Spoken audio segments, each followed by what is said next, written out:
We are back for another deep dive. We're going to do something a little bit different today. We're going to talk about a plethora of players. We're going to go over everybody that's currently, or that ended the season, I should say, on the injured list and talk about their deep dive for the seasons that they had, if they played a lot, if they didn't play a lot, and the future outlook for each of them going forward with the organization. So we're going to talk about that today on Locked On Tigers.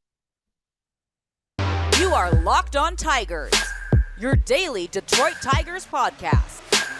Part of the Locked On Podcast Network, your team every day.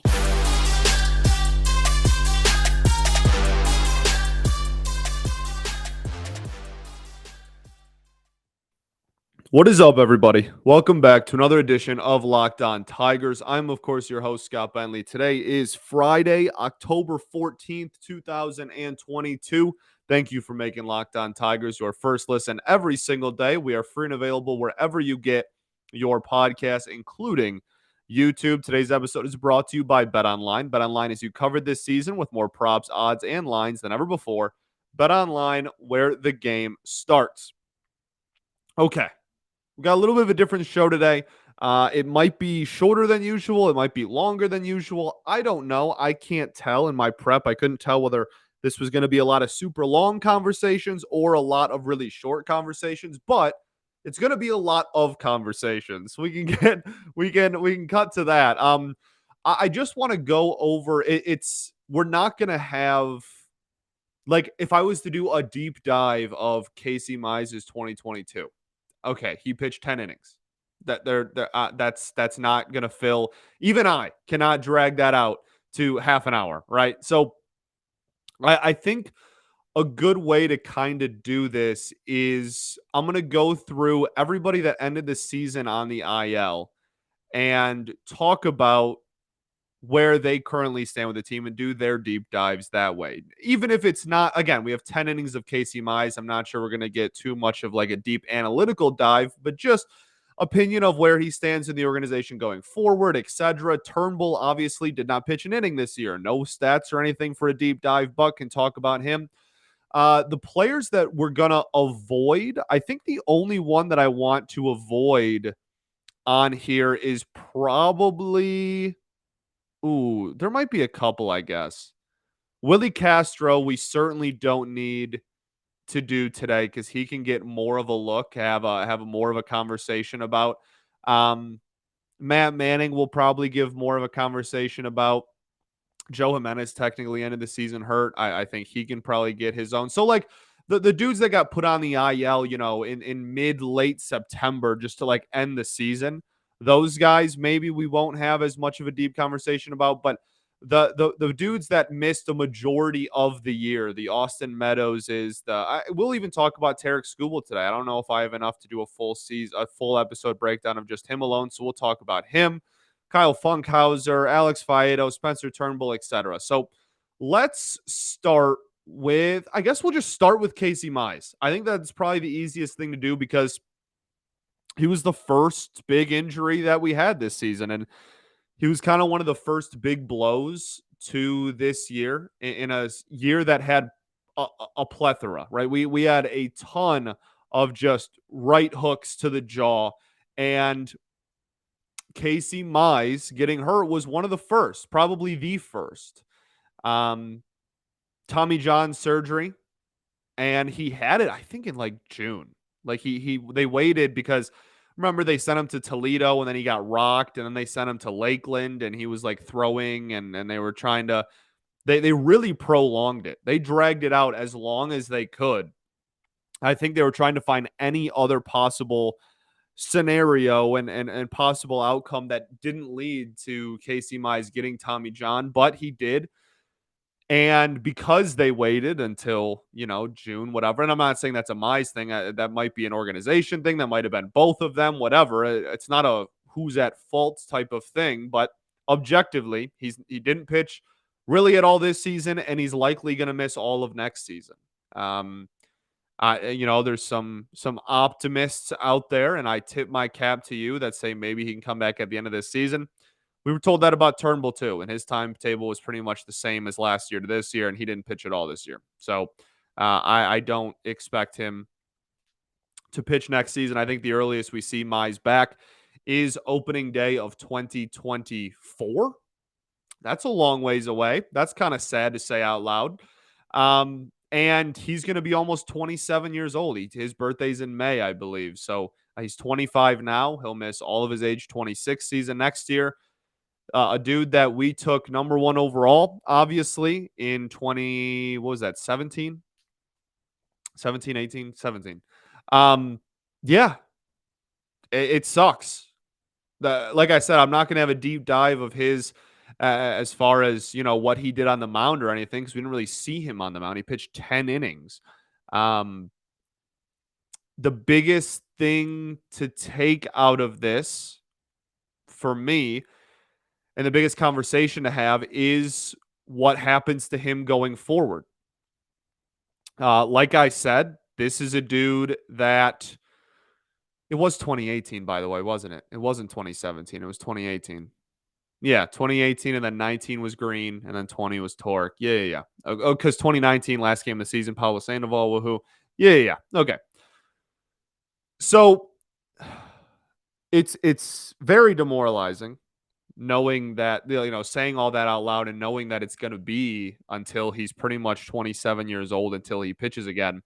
And when he does come back, he will be a 27-year-old that has 188 innings under his belt at the major league level. And that's really it. He had 2021 was 150 innings. They had a pretty clear innings limit that they put on him in the season, and they didn't let him throw too much in August. Remember that, or July, and then September, I think he was, and then Skubal was August. But they switched him off and had a huge innings limit on him. And look, the biggest thing then, like his career K per nine at the major league level is 7, which is very low for a guy, not only for a top end of a rotation arm, but especially, again, a dude who you took number one overall in the draft. That's pretty low. And then even going back to his minor league numbers, his strikeout per nine in Double-A in 2019 in 78 innings was 8.6. And in 2019, in 30 innings in high single A, it was 8.8. Like, he really only has the one like full season of minor league ball, and then the weird 2020 year. But like so far, just as a pro, period, he hasn't really been a huge strikeout guy. And if the splitter becomes an elite ground ball pitch, then you don't necessarily need him to be 10, 11, 12 K per nine dude, but 7 is low. Like objectively, that's just a low number. So I think that is the biggest thing when he comes back that I will be looking for is, can you get not only can you get more strikeouts, but again, like I sound like a broken record because I feel like I say this with pretty much everybody on this staff except maybe Skubal. You need a swing and miss pitch. This splitter was hyped up to be like the greatest thing on the face of the planet. And at one point he just stopped throwing it at the major league level. Like for months, he just didn't throw the splitter, right? So it hasn't been that effective of a pitch since getting the call up, at least. I don't know. There's a lot of question marks still around him, and the fact that he's losing his age 25 and 26 seasons, which are so important to development, especially when a year after your rookie season. It's just, it really, you got to feel for him. That really sucks. And so, yeah, looking forward, I think those are the biggest things that I'm looking for with him is get healthy and get in the right mindset. Obviously, that's the thing number one, first and foremost. But when you're looking at building this rotation for the future, like I don't want to write him off. I certainly don't. And I still think that he can absolutely be not only something, but can be effective and can reach that 1-1 potential. Because again, he's only pitched 1 year in the majors. Who are we to point and say that, this is over? But how much are you going to pencil in for your rotation of the future? If you were to sit down today, how much weight are you going to put into a 27-year-old that has 1 year of Major League Baseball under his belt? And it wasn't a bad season per se.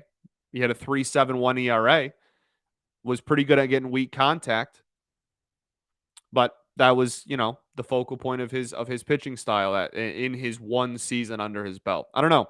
There's just a lot of question marks now when it comes to Casey Mize, and that's certainly somebody that everybody's going to have their eyes on going forward. So wish him nothing but the best. Hopefully he can get back to just healthy, period. And we'll worry about the development once that happens. But definitely one of the most, 1-1 overall. One of the higher, one of the more talked about and bigger names in this organization at the moment. Okay, let's get into everybody else that I want to cover. But first, I got to tell you all about our friends over at BetOnline. BetOnline.net is your number one source for all your football betting info this season. Find all the latest player developments, team matchups, news, podcasts, and in-depth articles and analysis on every game you can find. And as always, BetOnline remains your continued source for all your sport wagering information with live betting, up-to-the-minute scores, and every sport out there. It's the fastest and easiest way to check in on all your favorite games and events, including MMA, MLB, boxing, and golf. Head to the betonline.net website or use your mobile device to learn more. BetOnline, where the game starts.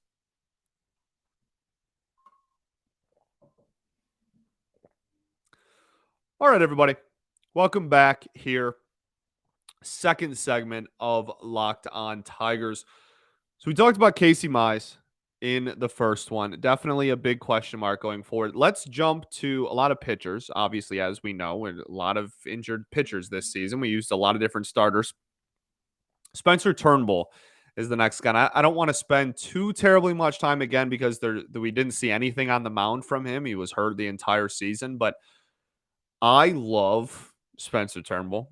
And this is somebody that I hung my hat on as like, this dude has some of the best stuff in this organization, and y'all better realize it like very early on. Like when he was leading the American League in losses in 2019, I was like, no, y'all don't understand. This dude is him. I don't care. Like I have ever since he was in the minors, just watching the movement on his pitches. I love the run that his fastballs have. I was so demoralized when he got hurt. I was so upset because I was so excited for what he could have done this season. And well, the second half of last season as well. I mean, we saw it, right? He threw a no-hitter. We saw the pinnacle. We saw when everything is going right, he can no-hit a pretty solid lineup. That was a Mariners team that barely missed the postseason, right? Missed out in like the last weekend of the season. Got eliminated from postseason contention. So, I just huge fan, and I really do think that he still has a lot to offer this organization. I'm really excited. I hope that he's penciled in as like a starter going into opening day. I know there's some questions about that. Just again, how much weight can you put into a dude that hasn't pitched in a year and a half by the time opening day rolls around, right?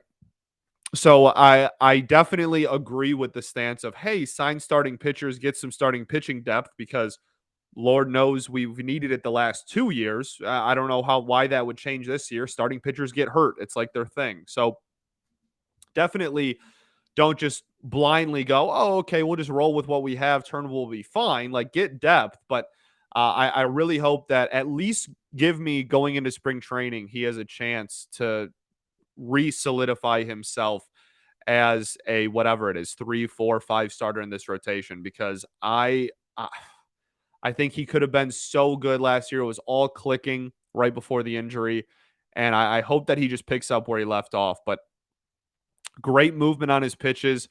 Has some command issues at times for sure. Like we talk a lot about. A lot of players in this organization, mostly the bullpen, but he definitely has his moments where he just loses command and will walk a ton of people and whatnot. But he's a competitor. He's a dog on the mound, and he has incredible stuff. Like I seriously, I would put him up there with anybody in this organization for just like nastiness of stuff when it comes to starting pitchers, top to bottom. So really excited about what he can do going forward. I don't have too much of an opinion on like where to pencil him in the future. Like we need to see what he does in 2023. If he's the same dude and just picks up where he left off, boom, you have a middle of a rotation arm going forward, in my opinion, and that solidifies it, and that's awesome. But it's hard for me to really go too much out on a limb there without having seen him pitch, just as we all haven't in a year and a half. Alex Faedo, another starting pitcher, end of the season, early. We saw great things from Faedo, and I still have. I still think there's a lot of bullpen potential in there. I think there's a lot of potential for him to end up long term coming out of the pen, but I don't think that's a bad thing at all for starters. That has like a really negative connotation to a lot of people, and I don't subscribe to that train of thought. I think that like every team needs that. We've seen teams crumble at having a poor bullpen in this city. So yeah, I think that there's still a little bit of potential for that there, just because he he needs to develop a third pitch, like a consistent, really solid third pitch, whether it's the changeup or whatever. If he wants to solidify himself as a starter long term, I'm not sure how long he can last with the majority just fastball slider stuff. But the slider looked great this year. He had some starts where he was a swing and miss machine, which is great. That's the goal for starters. I was very, very impressed with him this season. And I think next year, well, I think he's going to be on the major league roster in some capacity. Whether that is, maybe in the bullpen to start off the season, and then maybe he's like the new Tyler Alexander. Maybe Tyler Alexander is let go, and Alex Faedo is the new guy. Maybe not long term. He was still at one point a pretty highly regarded prospect. Maybe you want to see what you can do with him, but he, I think that maybe that's the role for him immediately. Looking at 2023 and saying, you know what, this is a dude that can go out of the bullpen, give us really valuable innings out of the pen, and then if a starter goes down, he's the next man up and is the new spot starter and takes their position in the rotation. I think that he might be really effective in that role. Um, I'm really excited about what he can bring in 2023. Looking past that, who knows, man? I didn't even expect him to be a really super effective starter in 2022. I was kind of just going into the season. I was like, yeah, he's coming off Tommy John. He was already kind of slipping a little bit as far as like people's perception of him before the injury. Even I think Alex Faedo is probably a reliever going forward. And then this season, he was a really effective starter, relatively speaking. So I well, I'm not going to count the dude out because he's already proved me wrong once, but we'll see. I'm really fascinated with his career arc and what he's going to do going forward. Kyle Funkhouser, a dude that we thought was only going to miss a little time, and then we got moved to the 60 day, and we realized he was going to miss a lot of time, and then we looked around and went, okay, he's just gone for the whole season. Funk. I think he will. I think he will be here. I think he will be here in the spring, and I think he will be a dude that we look at and will probably have an opportunity to regain a prominent role in the bullpen. But the bullpen was really good this year, really good. And again, some of those dudes will filter out. It's not like 100% of the bullpen is going to return next season, but so I think there is a spot for him. But another dude that will not have pitched in over a year and is just going to slot back into the bullpen and pick up where he left off, like maybe that's the thing. And maybe I sound like a broken record, but like any of these dudes could pick up where they left off, and any of these dudes could look around and not be the same. And it's impossible to predict. Like, I'm sorry, it takes a much better man than me. It's impossible. No one knows because no one's seen them work out or pitch since the last time they were in the majors. So who knows? And it could, like, what I'm trying to say is not all of these dudes will be the same, and some of them will be the same, if not better. And it's impossible to predict, like I said. And so I don't want to just give the same answer for everybody when it comes to like talking about their injury, but in the same breath, like it's a wild card, and we're not going to get 100% of it right. And we can't presume that everyone's just going to come back and be the same, but we also shouldn't presume that, nobody's going to be the same either. It's really not possible to predict. That's all. So when it comes to Funk, if he pitches like he did, he's got a spot in this bullpen. If he pitches like he did, especially in the first half of 2021, if he pitches like that again, he's obviously got a spot and he will get an opportunity to. But he had some inconsistencies before last season. Like, we're really just banking a lot off of like 3/4 of 2021. Even at the end, he kind of, I don't know whether it was fatigue or what, but even at the end of 2021, he kind of slipped up there toward the end of the season.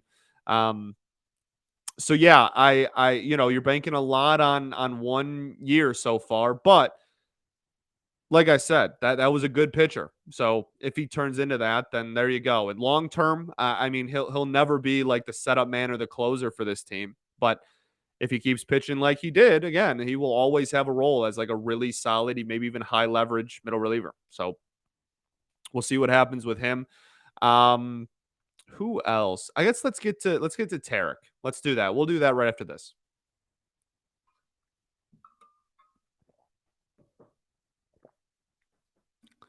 What is up, everybody? Third and final segment here of Locked On Tigers.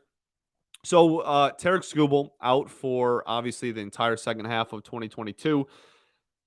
His injury could lead you to believe that at the end of 2023, he could be back. It will not be a first half of the year thing, certainly. And people always point to, like, oh, Matt Boyd had this and he pitched at the very end of this season. Well, he pitched at the very end of the season. First off, like very end, like September, very end. And second off, not all people are the same. Not all injuries are the exact same. You can't just kind of do the cookie cutter, especially when it comes to throwing arm injuries like that. They differ, sometimes by weeks, sometimes by months, and it's not going to differ earlier. So who knows? I'm not going to come on here and be he's definitely pitching in the second half of 2022. But I'm also not going to say there's no chance of that either, obviously. So we'll see what happens with him. The big thing with Tarik going forward, we saw brilliance, right? We saw flashes of dominance this season, especially the first like 2 months of the year. He was an ace. He looked like he was going to be our all-star. He was a bona fide ace. He was a baller. And then it, slowed down a little bit, and then the injury happened and whatnot. Maybe those are correlated, maybe they're not. But he has swing and miss stuff. He has a nasty fastball. He has a great curveball. When his command is on, he is dang near unhittable. He is the man. There was some speculation about, like, do you trade Tarik Skubal, right? You remember that whole thing we talked about during the season right before he got hurt? There was that whole narrative of, trading Skubal and whatnot.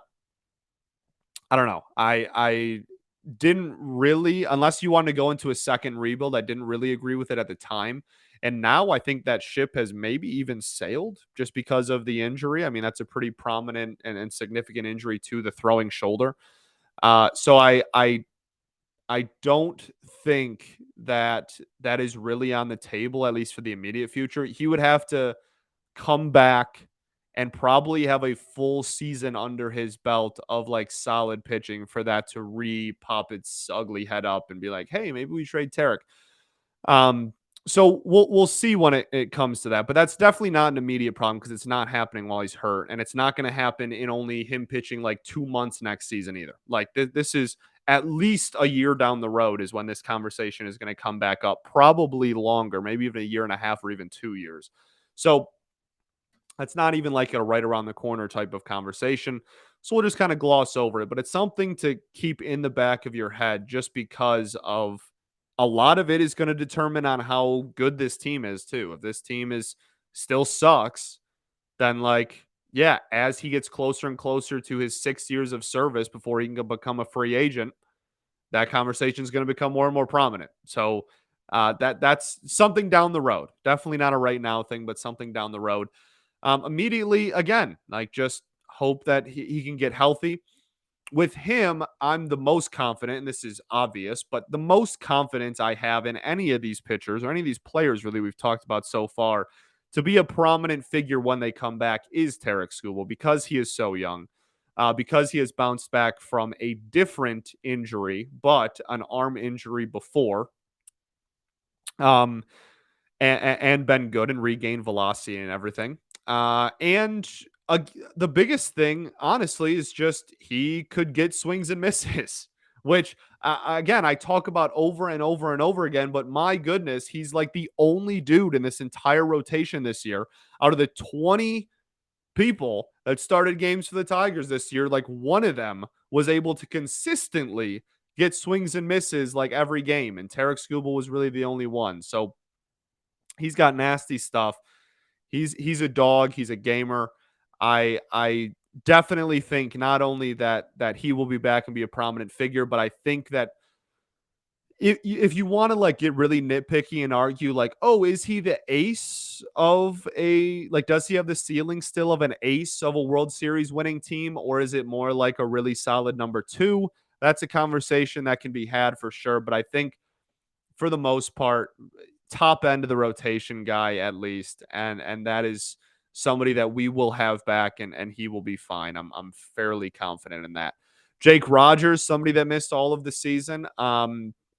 Somebody that again we talk about dudes that when it first happened, he'll be back at the end of next season, and then never did, and that's why I can't come on here and be like, oh yeah, Tommy John in the middle of the season, he'll be back in September. Like that's not always how it works. Jake Rogers isn't even a pitcher, and yet he missed all of this season. So I talked about the catcher position and Eric Haas and Jake Rogers in yesterday's Eric Haas breakdown at the end of the show. So if you want to go listen to like my full breakdown of catcher and whatnot, but the quick rundown is I'm still not 100% confident that you can just roll in to next season with Jake Rogers and Eric Haas at catcher and just be like, yep, this will work. This is going to be great. I think that it would probably be in the best interest just for the mere like safety valve purposes, nonetheless, actual like talent level or hitting or whatnot, to bring in another catcher of some magnitude. But there are certainly there's a large crowd out there that thinks it's Jake Rogers and Eric Haas, and that's all it should be, and that's all we need. So that'll be that position as a whole will definitely be something to keep an eye out for this offseason. And Jake Rogers is one of the biggest reasons why.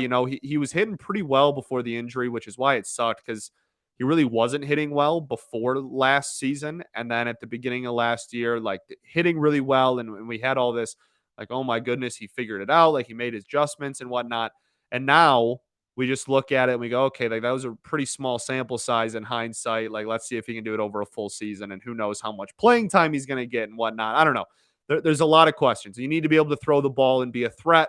So it's a matter of whether the elbow's healed, all that kind of stuff. He's not going to have faced major league live in-game pitching in over a year and a half. A lot of question marks for sure, but he will certainly, he's also like 27, 28 years old already. Like he will certainly have an opportunity in spring to win a catcher job without a doubt. So we'll see what happens in that regard. Ronnie Garcia, I don't think he's a lock to necessarily make it through the offseason as a Detroit Tiger, but we'll see. Showed some actually signs of life when he went into like being a one inning reliever. We talked about it on the show. I was pleasantly surprised. I was like, oh my goodness, Ronnie Garcia, actually, that was a pretty good slide. That was a pretty decent fastball. And then unfortunately got hurt again toward the end of the year. So I don't know. He might be a casualty of the offseason. I'm not sure how high of a priority he is. But for someone who was a Rule 5 pick and really struggled as a starter in the COVID season and then missed all of 2021 due to an injury and then came back this year and actually showed some signs of life, good for him.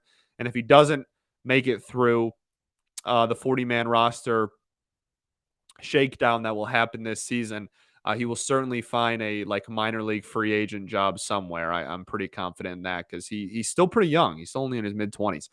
Austin Meadows. I think this is maybe the last one we'll do.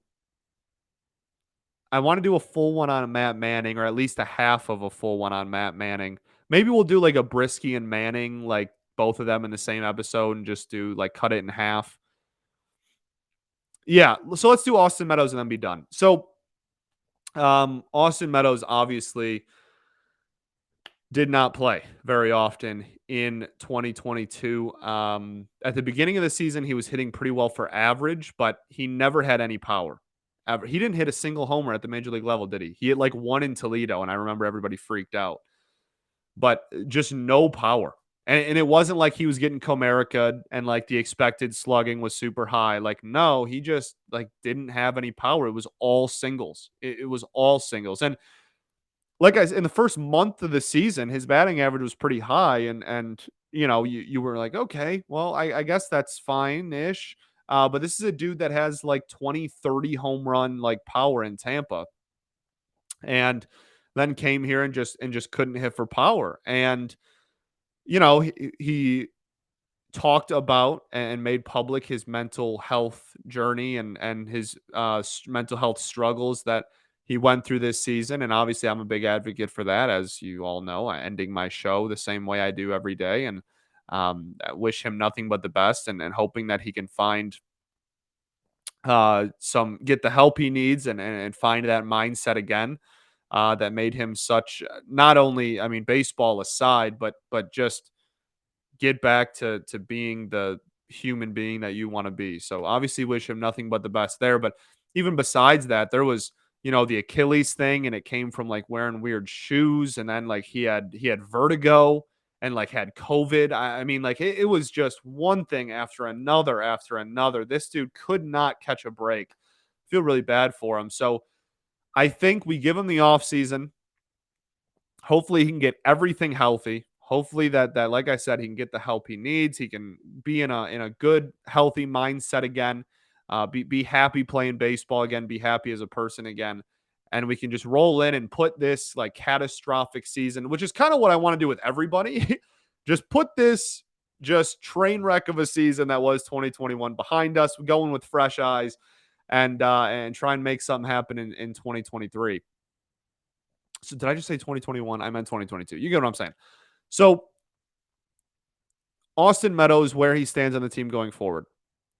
I mean, he's a starting corner outfielder. That's all there is to it. That's like solidified. He will be. That's a guarantee. Likelihood that that's happening like a 9. Like he's going to be penciled in as being a everyday starter at the corner outfield position for this team, assuming health. That's what he is. He still has years of control left. Like this is a dude that the reason that so many people were so excited about the trade, including myself, and I still am. Isak Paredes had like 2 weeks where he hit like a home run every day this year. He had like a 280 on base percentage. And the slugging percentage outside of that 2 week stretch is like not really that great. Would have led our team in homers. I know. Like we were terrible. We could have used any of the offense we could get. Yeah. Very true. But like let's be honest with ourselves. Still really like the trade. And so the biggest thing I think with him going forward is getting the power back. That's just really what we need. Need somebody on this team that can consistently hit home runs. And hopefully that can be him.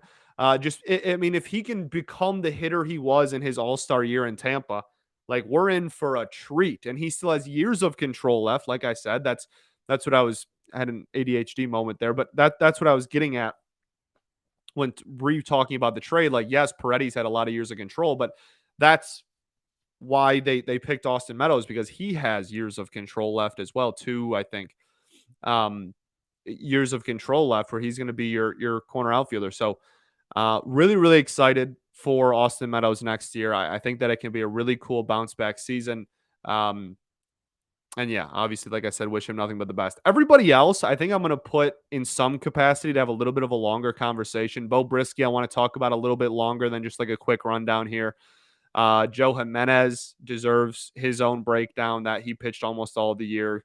Willie Castro and Kerry Carpenter, I think we can talk about a little bit more than a rundown. Matt Manning we'll talk about. Yeah, I think that's everybody. So Thank you for making Locked On Tigers your first listen every day. Now make your second listen, the Locked On MLB podcast. MLB expert Paul Francis Sullivan brings humor, passion, and his unique perspective on every team and the biggest stories from around the league. Follow the #1 daily league-wide podcast, Locked On MLB, on the Odyssey app, YouTube, or wherever you get your podcasts. Not bad timing-wise. Yeah, not bad. I think that's all I got. Just want to get all those players like out of the way at once. Again, just because like I wasn't going to be able to fill a full show with any of them individually. So I felt like it was easier to just go through and talk about who I expect. Because, at some point in the winter, they have to take everybody off the IL and you have to have nobody on the injured list. Who is your 40-man roster? And then after that's solidified, then you can put dudes back on it. So I just want to give a quick rundown of who I expect to be on this 40-man still and who I don't. So I think that's all I got. Peace and love. Going to therapy's dope. I will catch y'all on Monday. Go Tigers, baby.